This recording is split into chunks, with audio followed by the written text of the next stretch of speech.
Toverland, a brilliant indoor and outdoor theme park in the south of the Netherlands, a park with good rides for people of all ages that seems to get better and better as years go on. We have visited Toverland a few times and it's always been a good experience even on the rapids in the middle of winter. Therefore we have taken the time to ride every single ride at this park and then decided to rank them from worst to best, which is a thing we're kind of obsessed with. Toverland had 26 different rides, fast, slow, tall and short. These are all attractions that physically move you in a direction for a brief period of time. Despite being a raft that travels down a slide with water, Dragonslagen does count due to the automatic lift hill at the beginning that moves you forward. And Villa Fiasco will also be on this list as it has several moving small parts that you can ride and therefore it is a ride. Happy with that? With all that in mind, I am Charles from Theme Park Roundup and here are all 26 Toverland rides ranked from worst to best. Enjoy! Number 26. Clock House. At rock bottom is Clock House. This ride is very basic, a clunky train that struggles to turn moving in a circle on a track that looks like it gets packed up for the night after a day of operating. If someone did pack it up, I don't think anyone would complain if it wasn't reset. With my English brain and ears, I thought Clock House meant an actual clock house, so I was a bit confused about the theming, but I looked up what Clock House means in Dutch. It actually means apple core, which explains the theming perfectly. Rock bottom with its theming cared about? Maybe that's a good sign for all the rest of the rides to come. Number 25. Truckies. Truckies is second bottom on this list, and although it isn't blessed with the theming that Clock House has, this ranks higher due to the fact that it has a more interesting track. Plus kids get to pretend to be their parents driving vehicles and getting stuck in slow traffic jams. Fun! Number 24. Vliegende Tapijt. It's a typical frog hopper style attraction. Up and down it goes, perfect for the little ones, lacking theming and everything else. Not much to say about it, bouncy bouncy. Number 23. Garden Tour. The dullest name in Toverland. With so many fascinatingly named rides, Garden Tour offers a lot less intrigue than it probably should. Tucked away right at the back of the park, this ride is very slow but offers a few interesting things to look at. These interesting things can be seen from the outside of the ride too, and you walk at a much quicker pace. I do like the art style of this ride a lot, just that there's better rides here. Number 22.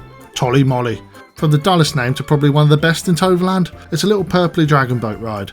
Goes around in a circle in water. These rides are lovely for little ones and the name makes it fantastic for big ones. Well done Toverland, but it's still only 22nd. Number 21. Teacupiers. Teacupiers are teacups, yeah? The fourth ride so far in this list that is situated in Land van Toos, meaning that maybe you can skip this area, or at least Toverland shove a lot of their lesser rides here. Teacup spin. You spin it faster, it gets more fun, and then it gets too fast and you start to feel sick. Rinse and repeat every time you go on these. Number 20. Carousel. Does what it says on the tin. It carousels. A nice little ride, but as with most of the flat rides in the Wonderworld area, you do feel like you're just providing visual entertainment for those eating their lunches. Number 19. Paarden van Ithaca. Pardon? What? Excuse me?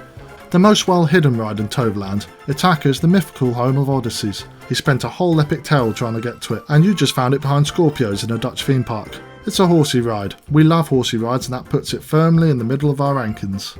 Number 18. Dragonslagen.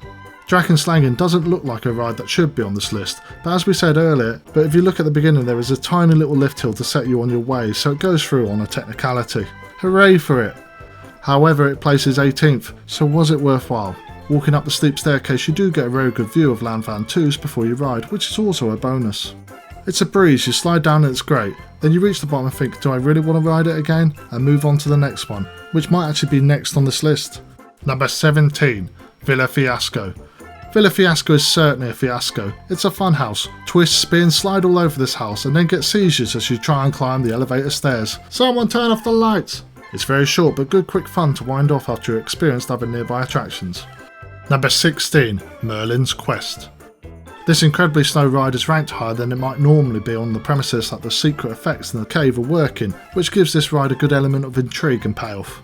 If the effects are not working, like my first ever ride on Merlin's Quest, then you just spend 20 minutes slowly heading towards a cave, to be in a dark cave for a few seconds, to slowly head back to the ride station, which is absolutely naff and I had no clue why my older brother desired me to ride this ride so badly. It's a very pleasant sit down if you've ridden Fenix one too many times though. Number 15. Jumping Juna. Sounding like an exclamation a character might utter on a children's show, Jumping Juna is a dynamic carousel outside in the Avalon area. Ride a colourful character that looks completely whacked out in their mind. I'm sure the parents would appreciate it. On quiet days the ride operator here switches between Jumping Juna 1 hour and Garden Tour the other. If they are on the Garden Tour hour when you want to ride Juna, then point them to this list and how Garden Tour is 4th bottom worst ride and Juna is 15th best, and remind the ride operator that they're stalling your time on better rides. They would love that and instantly close that ride to open this one. Note to people, ride operators will not do this, they'll probably glare at you, but feel free to point them towards our content. Sharing is caring. Number 14, Veerable Balm. Veerable Balm is a nice ride to look at as it looks like a tree. Toverland classed it as an adventurous Ferris wheel, and it is an enjoyable ride. Fly through the tree like you're the worst character in the worst Indiana Jones movie. That's who everyone wants to be, isn't it? Shia LaBeouf? I do like that it appears that this guy on the website is wearing a full suit on this ride, like he has just come out of an important business meeting and decided to spend his time on Veerable Balm to recover and relax. Number 13, Alpenroutzer. Alpenroutzer is a Zera rocking tug. These are always amusing if somewhat limited in what they do. Situated right by the door of this building, if someone is over the top, extremely, almost impossible to believe squeamish, they can easily ride this and then go outside to throw up, similar to if they rode Carousel. I like the wooden timber log theme of this, which makes it sort of fit with Veerable Balm and Expeditions Orc. Number 12, Gin. Gin is a chair swing weirdly located indoors so you don't feel the rush of wind as you spin around. A very pretty ride. Despite its location, it's still incredibly fun to ride, flying around the market town theming of Land Van Toos. Miles better than most of the rides in this area, and you can even enjoy it if you ride it by yourself like I did. Look at me go! Whee! Number 11, Scorpios. This ride is perhaps the prettiest pirate ship out there in Europe, maybe even the world. Do you know a prettier pirate ship? Let us know in the comments. Based off the ancient Greek warships where you can scare off your enemies from mere fancy paint. This pirate ship acts like it's on the rockiest sea ever, going up and down 75-degree waves. Hold on tight, you could fall out. Well, not really, but it's nice to pretend sometimes, isn't it? Top 10 time.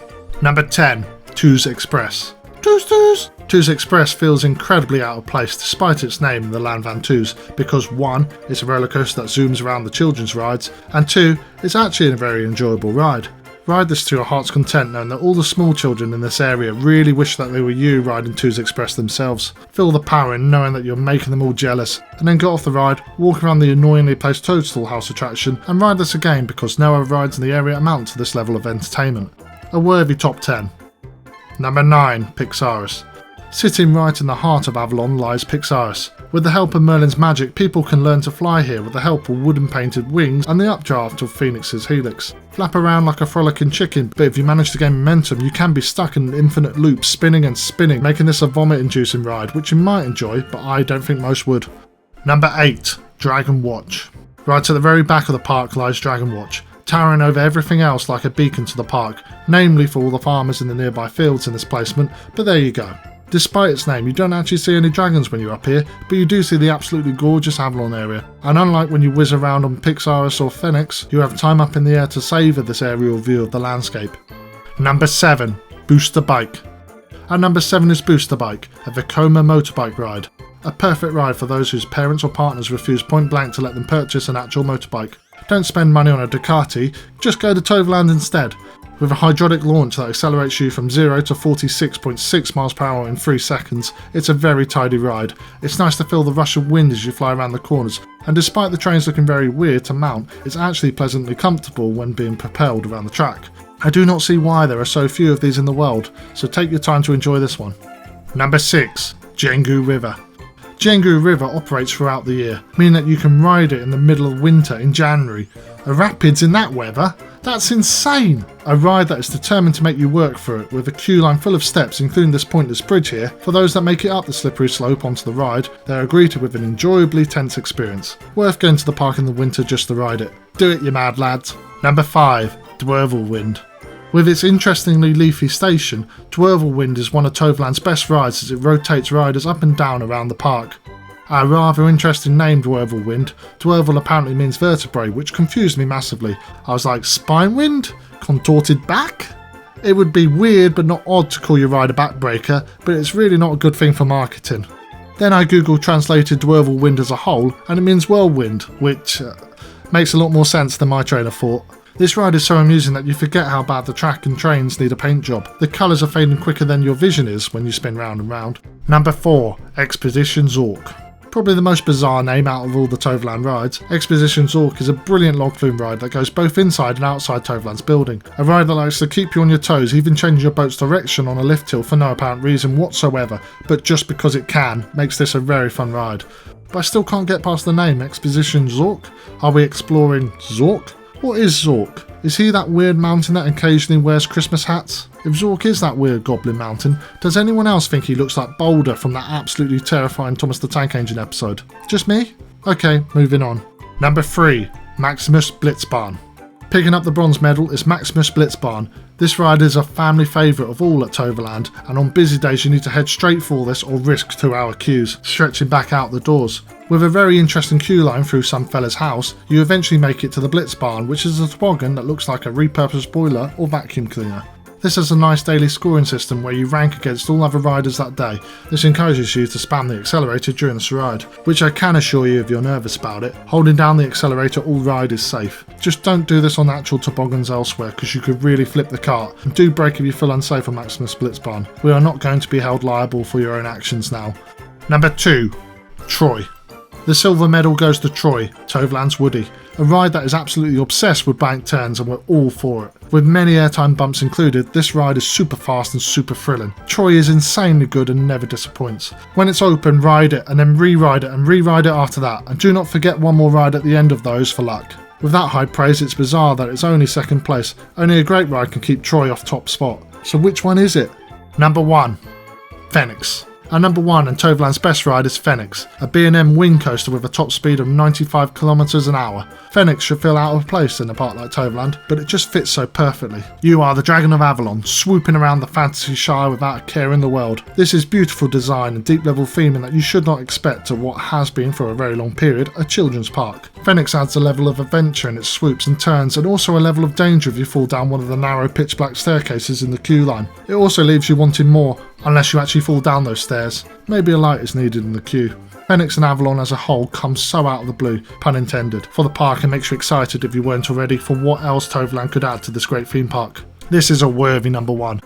And there we have it, all Toverland rides ranked. This is a marvellous park with so many enjoyable rides which I think will just be constantly improving. Did you enjoy the video? Then please leave a like as it makes us feel warm and bubbly inside. Do you have any comments about the list or park or want to share any memories? Well, feel free to put them down in the comments. If you disagree with the list, please rank the rides yourself down there too. We would love to see how badly wrong we were. On screen you're about to see 2 playlists, one for all Toverland POVs we filmed, and one where we ranked all rides at other theme parks. Please click on whichever one you want, and thank you for watching.